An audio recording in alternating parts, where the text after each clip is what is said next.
প্রধান উপদেষ্টার সঙ্গে সচিবদের বৈঠকে যেসব নির্দেশনা এলো, প্রতিবেদনে আছেন মোহাম্মদ মিজান হাওলাদার, পাঠে আছে আমি মোহাম্মদ মামুন মোল্লা। অন্তর্বর্তীকালীন সরকারের প্রধান উপদেষ্টা ডাক্তার মোহাম্মদ ইউনূসের সঙ্গে বৈঠক করেছেন তার অধীন ২৫ মন্ত্রণালয়ের জ্যেষ্ঠ সচিব ও সচিবরা।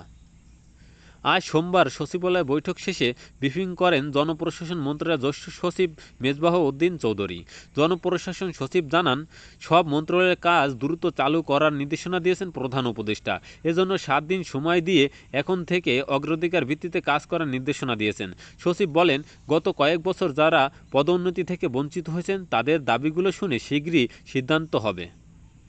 মন্ত্রণালয় এবং দপ্তরগুলোকে দ্রুত ফাংশনাল করার নির্দেশনা দিয়েছেন প্রধান উপদেষ্টা।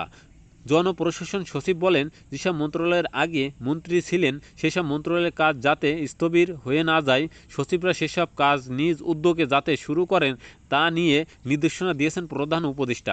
তিনি বলেন, সার, বিদ্যুৎ, কৃষি, জ্বালানি, বন্দর, খাদ্যসহ জরুরি বিষয়ে অগ্রাধিকার দিয়ে ৭ দিনের মধ্যে তালিকা করে কাজ শুরু করতে হবে এবং তালিকাগুলো প্রধান উপদেষ্টাকে দিতে হবে।